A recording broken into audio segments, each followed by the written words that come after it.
Fala aí pessoal, bom, no vídeo de hoje eu quero mostrar para vocês essa faca da marca Cold Steel, que no caso é o modelo SRK, sendo que então essa sigla SRK vem aí de Survival Rescue Knife, é uma faca que foi pensada tanto para sobrevivência como para resgate, e é então um dos modelos mais clássicos e famosos da Cold Steel.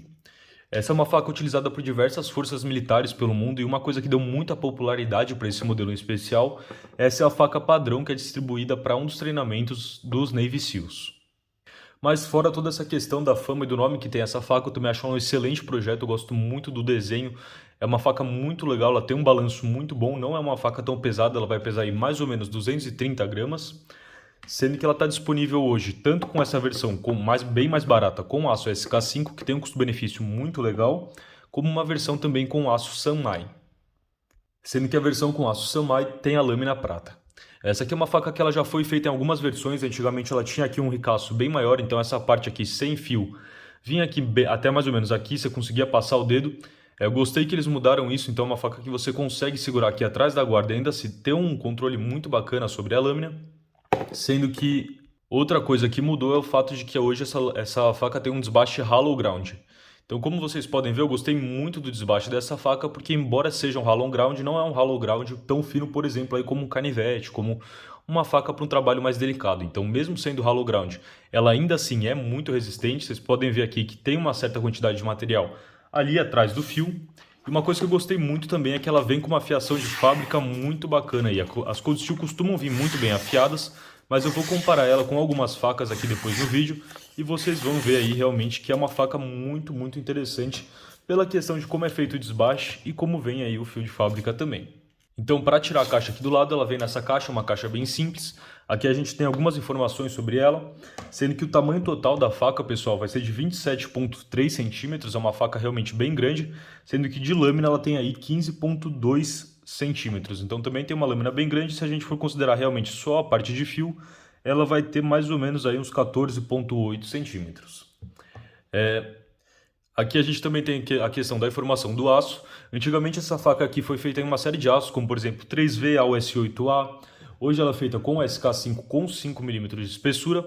E aqui o cabo ele é feito com uma espécie de uma borracha muito confortável que eles chamam de Cray-X. Aqui a gente tem mais algumas informações sobre questão de garantia. E a faca ela vem fora da bainha, tá? Ela vem dentro desse plástico aqui, mas não tem muito segredo. Eu vou colocar a caixa aqui pro lado. Então eu gostei muito desse cabo, se eu colocar bem de perto dá para vocês verem realmente como é a questão do desenho dele. São meio que umas bolinhas com outra bolinha no meio, né? Isso aqui dá uma pega muito boa, realmente ela tem uma tração muito legal. Ela tem também essa outra guarda aqui. Comparando ela, por exemplo, com esse outro modelo que eu já trouxe para vocês, a Ontario SP1. Depois eu vou fazer algumas outras comparações, mas a guarda da Ontario SP1 é muito mais molinha do que essa guarda da SRK, então a SRK tem uma guarda bem mais firme, quase que não dobra aqui, ó, tem que fazer bastante força mesmo para tentar dobrar, sendo que aqui ela também tem uma parte para fiel, e ela não é uma faca full tang, então ela não vem totalmente espessura aqui, mas ela vem bem grossa, então ela diminui aqui um pouquinho, ela vem bem grossa aqui até aqui no final, sendo que eu também vou deixar para vocês aí na descrição alguns links de teste dessa faca, então bastante gente testando ela, alguns reviews de gente que já usou por 5 anos, por 10 anos essa faca, e também alguns testes mais abusivos, né, em que as pessoas realmente tentaram, foram para quebrar a faca, conseguiram quebrar. Quem quebrou essa faca de propósito não quebrou aqui no cabo, então acho que não tem problema nenhum ela não ser full tang. Vocês vão ver realmente é uma faca muito boa, uma faca muito parruda. Sendo que então eu gostei bastante da questão da bainha dela também. A bainha é uma bainha naquele polímero que a Cold Steel chama Security X. Tem uma série de lugares onde você pode marcar, onde você pode prender a faca, é só tirar aqui a questão do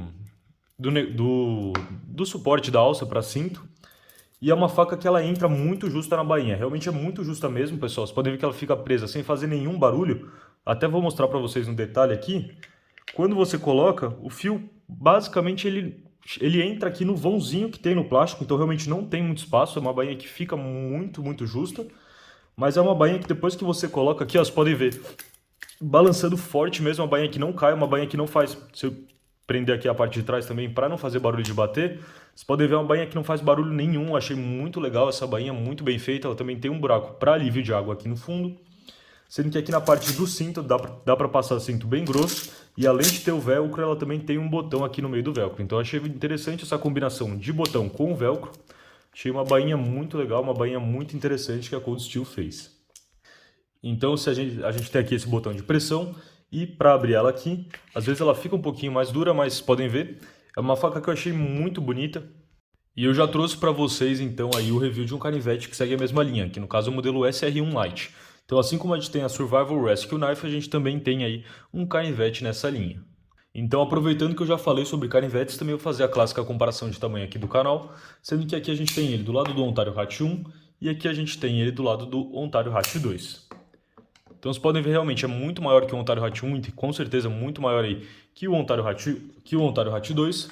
E algumas outras comparações que vocês também talvez achem interessantes são com a Mora Garberg. Então aqui a gente tem a Mora Garberg em aço stainless, né? Então no aço 14C28N, embora a gente também tenha versões da Garberg com aço carbono. Então vocês podem ver uma faca bem maior que a Garberg. E aqui a gente também tem um outro modelo que é a Condor Terrasor. Então aqui a gente tem a Condor Terrasor, que eu já trouxe review para vocês, com aço 1095. Sendo que, pessoal, também não achei nenhum teste bem, digamos assim, específico, com números e tudo, sobre o aço SK5. Mas das pessoas que já utilizaram por alguns anos essa faca com esse aço, em comparação com outros aços, como por exemplo o 1095 da S, próprio aço carbono da Mora e tudo, eles falaram que realmente não tem muita diferença assim na percepção deles. É um aço que ele não vai ter a maior retenção de fio do mundo, mas é um aço tranquilo de afiar, sendo que também é um aço que tem um toughness interessante. Então também tem uma boa resistência a impacto, né, o toughness, e vai ser um aço bem tranquilo de afiar também na teoria. Lembrando que quase tudo aqui vocês encontram na Amazon, então desde os canivetes Ontario Hatch no aço S8, como o SR1 Lite, a Ontario, a Mora, a SRK também vocês encontram lá na Amazon, vou deixar os links na descrição. E os canivetes Ontario com aço D2 e a faca Condor Terrasor vocês encontram lá na loja Facas HQ com o cupom de desconto EDC Brasil valendo. Bom, então colocando isso aqui um pouco para o lado, uma coisa que eu achei muito legal é a questão de ser um hollow ground, mas ser um hollow ground que realmente é muito mais efetivo do que, por exemplo, o hollow ground da Ontario SP1. Com a Ontario SP1, vocês podem ver o quanto ela é realmente muito, mas muito mais grossa atrás do fio do que a SRK. Então isso a gente acaba perdendo, teoricamente, um pouco em resistência, mas essa faca, vocês podem ver, tem muita gente que faz batoning numa boa, é uma faca de 5mm, ainda é sim uma faca muito parruda, mas que ainda assim tem uma boa habilidade de corte. Então isso é algo que eu acho que vale a pena valorizar bastante. Ela fica muito legal na mão, ela dá um conforto muito bom, trava de um jeito muito interessante. E como era de se esperar então de um modelo feito pelo Denko, é uma faca com linha simples, mas que funciona muito bem. Então eu gosto muito dos modelos dele. Esse cabo aqui ele não é totalmente reto, na câmera ele até parece um cabo completamente reto, mas se você olhar de lado ele tem aqui uma curvatura que ficou muito legal, fica muito confortável. Essa questão da borracha também ser em formato de linhas na parte de cima e na parte de baixo também é muito interessante porque pega muito bem, então tem uma pega muito interessante combinada com essa outra textura. Sendo que aqui na base da lâmina a gente também tem um ricaço que ajuda bastante na afiação, então são facas que vão ser tranquilas de você fazer manutenção. Essa questão do acabamento preto, pessoal, esse aqui é um acabamento que eu achei interessante porque ele, embora tenha uma textura, não é uma textura muito pesada. Então, por exemplo, o acabamento com uma textura mais leve do que a gente tem na Ontario. E é um acabamento que ele sai sim, se você fizer batoning, se você usar mais a faca, ele vai marcando, ele vai saindo, mas o objetivo dele não é só ficar bonito, é principalmente ajudar na questão do combate à corrosão, então ajudar com a questão da faca não enferrujar. Aço carbono vocês sabem que enferruja muito mais fácil do que aço inox, por isso, para facas com aço carbono, eu acho mais interessante a gente ter a lâmina pintada ou com algum tipo de acabamento, como por exemplo esse Stonewashed que a Ontario não, que a Condor tem. Então, para fechar o vídeo, eu só quero fazer algumas outras comparações que vocês podem achar interessante com algumas facas que vocês talvez tenham por aí. Então aqui a gente tem, por exemplo, uma Mora Robush. Então essa aqui na minha eu modifiquei, ela não vem aqui com essa parte mais escura e tudo mais, mas podem ver uma faca bem mais espessa que a Mora Robush. Então é uma faca muito robusta mesmo. Aqui então tá ela do lado da Robush. Aqui a gente também tem uma Mora Basic 511. Dá para vocês verem realmente o quanto ela é mais espessa que a Basic 511 também. Mas é uma faca que, embora ela seja espessa, ela é muito interessante porque ela é bem leve, ela é bem maleável. Você tem um controle muito interessante sobre a faca, eu achei isso bem interessante nela mesmo. E aqui também em comparação aí com a Wolf 556. Então, comparando com a Wolf 556, é claro que é uma faca totalmente diferente, é uma faca pensada para ser utilizada como neck knife, é uma faca muito mais leve, mas vocês podem ver também a questão da diferença na espessura. A Wolf 556 é bem mais fininha também, bem menor. Mas essa aqui é uma faca que eu achei com um preço muito interessante na Amazon, então ela tá valendo muito a pena. E os links que eu vou deixar na descrição aí são links de afiliado. Então quando você compra por esses links, você também ajuda o canal aqui sempre a trazer mais conteúdo. Pro vídeo de hoje era isso e até a próxima. Falou, pessoal!